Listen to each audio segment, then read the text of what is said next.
السلام علیکم ورحمۃ اللہ وبرکاتہ۔ یہ ایک نئی ویڈیو کے ساتھ حاضر ہوں۔ بڑا ہی زبردست و معلوماتی ویڈیو ہے۔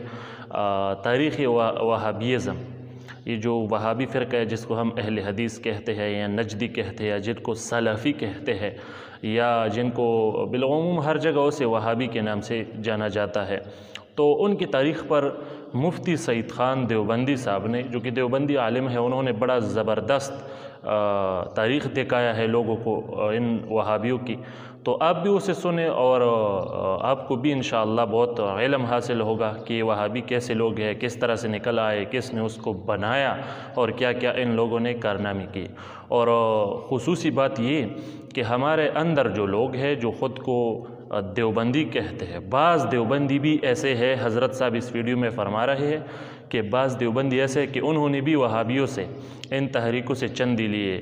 تو میرے خیال میں جنہوں نے چندے لیے یہ وہ دیوبندی ہو سکتے ہیں جو اہل سنت والجماعت، یہ میں اپنا خیال بیان کر رہا ہوں، جو اہل سنت والجماعت کی معاملات، عقائد اور نظریات کو کفر، شرک و بدعت کہتے ہو اور اس طرح سے محمد بن عبد الوہاب نجدی کا دفاع کرتے ہو۔ ممکن ہے یہی وہ لوگ ہو جو وہابیوں سے جن لوگوں نے چندہ لیا ہے، ممکن ہے یہی دیوبندی ہو۔ تو باقی واللہ اعلم۔ چلو آگے سنتے ہیں مفتی سعید خان دیوبندی صاحب کیا فرماتے ہیں۔ CNN میں انٹرویو کے دوران اعتراف کیا کہ مسلمانوں میں وہابی فرقہ مغربی دوستوں کی خواہش پہ پیدا کیا۔ ہم نے مساجد اور مدارس پر انویسٹمنٹ کی اور اب ہم اپنے مغربی دوستوں کی خواہش پر اس فنڈنگ کو بند کر رہے ہیں۔ اس میں انہوں نے کوئی نیا انکشاف نہیں کیا۔ ہم پہلے بھی کہتے تھے، ہم اب بھی کہتے ہیں، دنیا میں اس وقت جو کام پینڈنگ میں پڑے ہوئے ہیں نا، ان میں سے ایک کام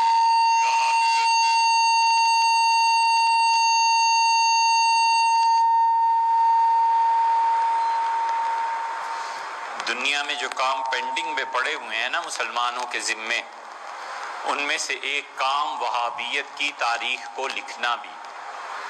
ہمیں آپ سے کوئی ایک ٹکے کا فائدہ نہیں اٹھا، ہم کیوں جھوٹ بولیں؟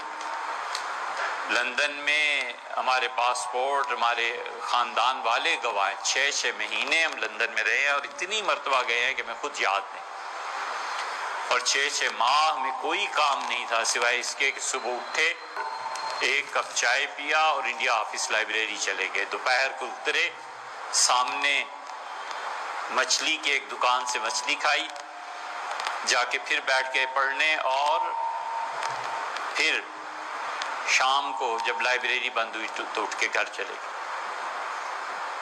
ساری وہابیت کا ریکارڈ جو انگریزوں نے وہاں رکھا ہوا ہے، اور جو معاہدے ہوئے ہیں خلافت عثمانیہ کو توڑنے پہ، ان وہابیوں نے کچھ بھی جرم نہ کیا ہو، تو ان کا یہ تھوڑا بڑا جرم ہے کہ انہوں نے اردن کے جو شاہ ہیں، ان کے دادا پردادا نے، جو شام کے ہیں ان لوگوں نے، ان سب نے مل کر خلافت عثمانیہ کو توڑا، ان سب نے مل کر خلافت عثمانیہ کو بالکل بکھیر کے رکھ دیا۔ جو پیسے لیے، جو معاہدات ہوئے، برطانیہ نے تیل نکالنے پہ جو کچھ کہا، اور برطانیہ کے شاہی خاندان سے جو معاہدے ہوئے کہ کس طرح کریں گے، یہ سب وہاں پڑے ہوئے ہیں۔ کوئی بچہ وقف کر دے اپنی زندگی کو بشرطے کہ اس کا باپ 2 کروڑ چھوڑ کے مر جائے اور کہے بیٹے اس پہ کام کرو، اس وہابیت کی تاریخ کوئی لکھے کہ وہابیت ہے کیا، اور یہ مسلمانوں میں کس طرح عروج پائی، اور ان لوگوں کے برگوبار کیا تھے اور ان کے معاہدات کیا تھے۔ انڈیا آفس لائبریری میں، جو اب برٹش لائبریری کے نام سے مشہور ہے لندن میں، سارا ریکارڈ پڑا ہوا ہے ان کا، کس طرح انہوں نے خریدا، کس طرح انہوں نے کہا کہ شیعہ سنی کی بنیاد رکھو۔ سلطان عبدالعزیز کا بیٹا کس طرح گیا نجف میں، سیدنا علی رضی اللہ عنہ کے آگ کو مزار کو آگ لگایا۔ کسی کی بھی قبریں جلانا جائز ہے؟ میرے باپ کی قبر کو جو جا کے جلائے تو مجھے کچھ دکھ نہیں ہوگا۔ سیدنا حسین ابن علی رضی اللہ عنہ کے مزار پہ آگ لگا کے آگے، اور جو انہوں نے وقف لوٹا ہے وہابیوں نے وہاں، اور جو کرتوت انہوں نے کیے ہیں وہ تھوڑے، حتیٰ کہ وہاں کا نجف کا ایک شیعہ اٹھا باقر، اور وہ آیا اور اس نے درعیہ میں آ کے اس کے بیٹے کو قتل کر دیا۔ اس کا ہم نے اپنا بدلہ لے لیا، اور انہوں نے سارے علاقوں میں شیعہ سنی فساد مچا دیا، ان کے نزدیک سب واجب القتل تھے۔ شامی جیسا آدمی جس پہ پچھلے 250 سال سے فقہ حنفی کا دار و مدار ہے، وہ اکیلا شخص، وہ تو 54-55 برس کی عمر میں ان کا انتقال ہو گیا رحمہ اللہ۔ اگر اور زندگی ہوتی تو کتنے بڑے کارنامے انجام دیتے۔ وہ عینی شاہد ہے ان سب چیزوں کے۔ اپنی شامی میں وہ لکھتے ہیں کہ یہ سب وہابی خارجی ہیں جو خلافت عثمانیہ کے خلاف اٹھ کھڑے ہوئے ہیں۔ ان کا اس سے بڑا جرم کوئی نہیں کہ خلافت عثمانیہ کو انہوں نے ٹکڑے ٹکڑے کر دیا انگریزوں کے کہنے پہ۔ بٹلر نے جو کتاب لکھی ہے وہ مرتب کرنے سے پہلے مر گیا، اس کی یادداشتیں تھیں۔ حضرت رسالت مآب صلی اللہ علیہ وسلم کے روضہ مبارک پر جو حملہ کیا ہے اور نیچے چلے گئے ہیں اور جا کر قبر شریف کو جو توڑا ہے، وہ کس کھاتے میں ہے؟ کوئی ایک جرم ہے ان کا؟ یہ تو ابھی 2 سال پہلے کی بات ہے، کہہ رہے تھے کہ حضور اقدس صلی اللہ علیہ وسلم کا مزار سب سے بڑا شرک کا اڈا ہے، لہٰذا راتوں رات کھدائی کرو، رسول اللہ صلی اللہ علیہ وسلم کی جسم مبارک کو نامعلوم مقام پر منتقل کر دو، بعد میں اس پہ بلڈوز کر دینا۔ تو ماشاءاللہ شاہی خاندان سے جواب آیا کہ بات مناسب نہیں، پکڑ کے اس کو تعزیر نہیں لگاتے کہ حضور اقدس صلی اللہ علیہ وسلم کی توہین کرتے ہو۔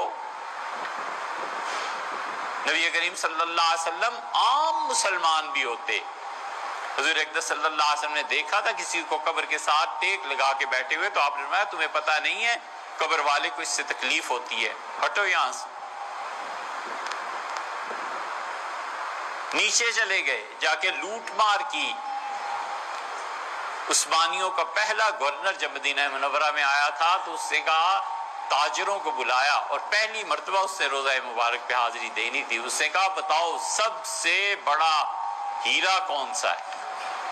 بتایا گیا 80,000 تولے سونے کا ہیرا ہے، اس کا لے آؤ۔ 80,000 تولے ادا کیے اور ہیرا سونے کی پلیٹ میں جڑوا کے قبر شریف پہ نیچے چلا گیا، اور بس قبر پہ رکھا اور کہا اللہ کے رسول یہ میری طرف سے آپ کی خدمت میں ہدیہ ہے، بس چپ کر کے ہٹ گیا اور رو پڑا۔ حضور اقدس صلی اللہ علیہ وسلم کی قبر شریف پہ لوگوں کی جانیں قربان ہو گئیں۔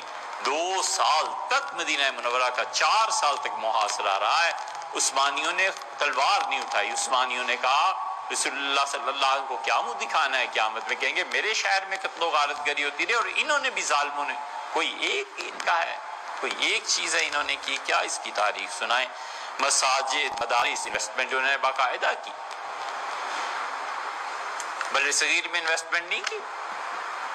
سلفی حضرات، اہل حدیث حضرات، ان کے بڑے بڑے علماء، دیوبندی مکتبہ فکر کے بڑے بڑے علماء، ان کو چندے نہیں دیے کہ جاؤ اور یہ کام کرو؟ یہی کیا ہے نا، اور کیا کیا؟ وہ وقت تھا جو آپ کے اگلے سوال کا جواب ہے۔ ایک وقت تھا 1980 میں 90 میں ہم نے دیکھا ہے، اس دور کو اچھی طرح سے پوری دنیا کی قوتیں اہل السنہ کی پشت پناہی کر رہی تھیں اور شیعہ کی شامت آئی ہوئی تھی، اور ہمارے دور میں پوری دنیا کی قوتیں اب ان کے پسے پشت ہیں اور ہماری شامت آئی ہوئی۔ سیاست میں کوئی ایسی غرض ہے ہی نہیں سرے سے، ہم تو صرف اس کو مذہبی اور امت کے حوالے سے دیکھتے ہیں کہ امت میں کیا ہو رہا ہے۔ یہ انویسٹمنٹ نہیں ہے کہ جس کو 2 ڈھنگ کے لفظ فارسی کے پڑھنے نہیں آتے اور عربی کے نہیں پڑھنے آتے، وہ شام کو پورا درس قرآن دیتا ہوتا ہے ٹی وی پہ، اور رمضان آ رہا ہے، فلم ایکٹریس آ گیا اور وہ دین سکھا رہی ہے۔ یہ کون انویسٹمنٹ کر رہا ہے؟ یہ الہاد کے علاوہ اور کیا چیز پھیلائی جا رہی ہے؟ اسی لیے اب یہ جو اقدامات ہو رہے ہیں نا، اس پہ افسوس جن لوگوں کو ہے وہ ان لوگوں کو ہے جن کے پیسے بند ہو گئے ہیں، جن کے چندے مدارس کے بند ہو گئے ہیں، جن کے لیے مشکلات پیش آ رہی ہیں کہ پہلے تو چندہ آتا تھا، اب کیا کریں گے، اب وہاں سے تو چندہ آنے سے رہا، یہ اب چیزیں پیش آ رہی ہیں۔ اونٹ سے کسی نے پوچھا تھا کہ سردیاں اوپر چڑھنا اچھا ہے کہ نیچے اترنا، پہاڑ پہ چڑھنا اچھا ہے کہ اترنا؟ اسے کہا ہر دو لعنت، بھائی یہی حال ہے، وہ جو پہلے مغربی قوتیں کام کر رہی تھیں وہابیت کا پرچار، اور جو اب اس کے خلاف کہہ رہی ہیں، اور اس کے پیچھے جو قوتیں ہیں، دونوں ایک ہی جیسے ہیں یار۔ اللہ کے لیے کیا ہے صحیح چیز؟ کیا ہے؟ اخلاص دوست سے خود دوست کو طلب کرنا ہے۔ اخلاص دوستوں سے اپنی مرادوں کو پورا کرنا نہیں ہے۔ سنسیریٹی کیا ہے؟ وہ جہاں تعلق ہوتا ہے آدمی کہتا ہے آپ ہی میرے ہو جائیں، مجھے اپنا بنا لیں، یہ سنسیریٹی ہوتی ہے۔ یہ نہیں ہے کہ چونکہ عہدہ ہے لہٰذا اس کے عہدے سے فائدہ اٹھاؤ، پیسہ ہے تو اس کے پیسے سے فائدہ اٹھاؤ۔ وہ پہلے کب مخلص ہیں اور اب کب مخلص ہیں؟ انہوں نے پہلے بھی اپنی سکیم چلائی ہیں، ایک نئی اب سکیم چل پڑی ہے، 200-300 سال بعد پھر پتہ چلے گا کہ اوہ یہ کیا ہو گیا۔ اسی لیے مدینہ منورہ میں جب تباہی ہوئی ہے، صحابہ کرام رضی اللہ عنہ کی قبروں کو توڑا ہے، حضور اقدس صلی اللہ علیہ وسلم کی یادگاریں مٹائیں، صحابہ کرام رضی اللہ عنہ سے زیادہ انہیں خدا کی توحید پتہ چل گئی تھی۔ نبی کریم صلی اللہ علیہ وسلم مدینہ منورہ سے نکلے حج کے لیے، اور ایک جگہ ایک پودے کے نیچے بیٹھے تھے۔ عبداللہ ابن عمر رضی اللہ عنہما مدینہ منورہ سے پانی لے کے آتے تھے، اس پودے کو دیتے تھے کہ ہرا بھرا رہے، کہیں خشک نہ ہو جائے۔ کسی نے پوچھا حضرت یہ کیا کرتے ہیں؟ انہوں نے کہا تمہیں پتہ نہیں ہے، حضرت یہاں تشریف فرما ہوئے۔ محبتیں تو یہ ہیں۔ صحابہ کرام رضی اللہ عنہ سے زیادہ خدا کی توحید کا انہیں پتہ چل گیا ہے۔ صحابہ کرام رضی اللہ عنہ اس جگہ پہ پاؤں نہیں رکھتے تھے جہاں رسول اللہ صلی اللہ علیہ وسلم کا پاؤں آ جاتا۔ سب سے پہلے مسجد نبوی میں امیر المومنین سیدنا عثمان رضی اللہ عنہ نے ممبر کے اوپر حصے پہ چادر بچھا دی اور کہا یہاں کوئی نہ بیٹھے، رسول اللہ صلی اللہ علیہ وسلم یہاں بیٹھتے تھے۔ یہ ادب اور احترام تھا ان کو نبی کریم صلی اللہ علیہ وسلم۔ عثمانیوں کے دور میں نیچے سے ایک ناگوار بو آنے لگی جہاں قبر شریف ہے۔ امیر المومنین کو لکھا گیا، خلیفۃ المسلمین کو ترکی میں، انہوں نے کہا امت میں اس وقت سب سے بڑا آدمی کون ہے؟ انٹیلیجنس نے کہا سب سے بڑے آدمی امت میں اس وقت فلاں بزرگ ہیں جو مدینہ منورہ میں ہی رہتے ہیں۔ خود گورنر حاضر ہوا اور کہا کہ بو ہے، حضور اقدس صلی اللہ علیہ وسلم کو یہ چیزیں بڑی ناگوار گزرتی تھیں، قبر شریف کے قریب سے آ رہی ہے، آپ ذرا جائیں۔ صاف انکار کر دیا۔ جب زیادہ اصرار ہوا تو انہوں نے کہا 40 دن اجازت دو، 40 دن روزے رکھے اور باقاعدہ ساری نمازیں اور سب کچھ، اور استغفار کرتے رہے۔ اتنے پاک ہو کے نیچے گئے اور ایک جانور تھا، بلی یا چڑیا یا کوئی چیز کا ڈھانچہ اٹھا کر لائے، اور انہوں نے کہا یہ ہے وہاں پہ بلی، اور یہ چیز ہوئی۔